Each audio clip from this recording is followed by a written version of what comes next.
The most expensive part of modern life is not always luxury. Sometimes it is the button labeled, "Make this easier." You press it when you are tired, or you press it when you are late. You press it because the cheaper option requires planning, cooking, walking, waiting, or comparing. Each press buys a small piece of relief, but that relief can become a subscription. Consider an ordinary weekday where you wake up late and order breakfast. You take a ride instead of public transport because you are behind schedule. At lunch, the convenient option costs more, but it saves a decision. In the evening, streaming services, storage plans, and memberships sit quietly in the background. There is no sports car, just a day with sharp edges, sanded down by payments. Convenience has value and time matters, but the hidden cost appears when it becomes the default. You are paying to avoid planning, waiting, carrying, cooking,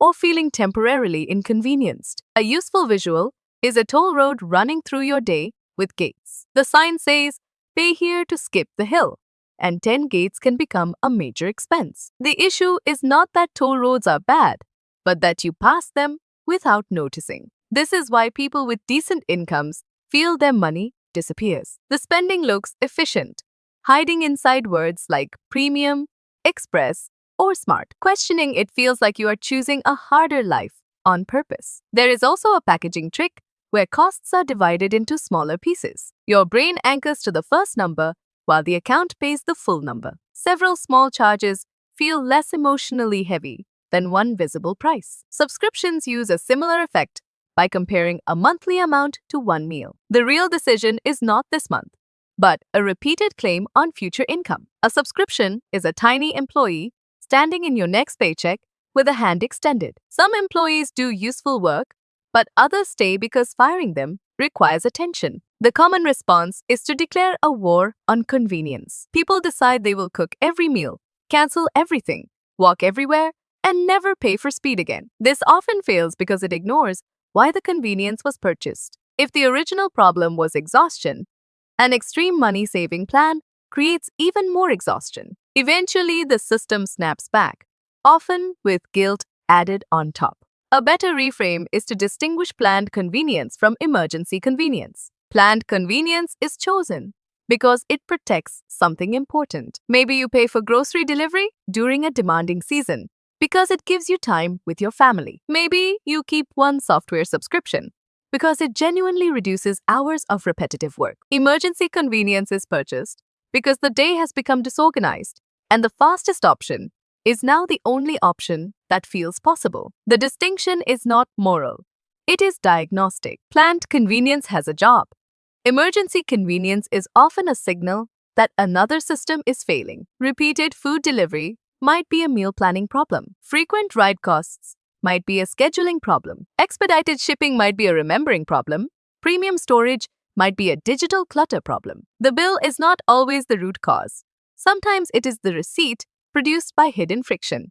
Elsewhere, try drawing 2 columns. In the first, write convenience that protects value. In the second, write convenience that repairs avoidable chaos. Place your recurring costs and frequent fees into one of the columns. The purpose is not to eliminate the second column immediately. It is to identify where a small change in planning could remove a repeated toll. You might discover that preparing 2 simple meals prevents several last-minute orders. Charging your transit card in advance prevents expensive rides when you are rushed. Keeping a short household list reduces urgent shipping. Choosing one entertainment service at a time prevents 5 quiet renewals. These are not dramatic sacrifices. They are ways of paying once with attention instead of paying repeatedly with money. It also helps to create a convenience budget that you can use without shame. This may sound strange, but a clear allowance makes convenience more honest. When the amount is invisible, every purchase can be rationalized separately. When the amount is visible, you can choose which form of relief matters most. You may decide that cleaning help is worth more to you than constant delivery fees. You may keep the service that returns meaningful time and remove the ones that merely remove tiny moments of patience. Watch for the emotional phrase, "It is only a little more." That sentence is often the doorway into a chain of upgrades. A little more for faster shipping, a little more for extra storage, A little more for premium features.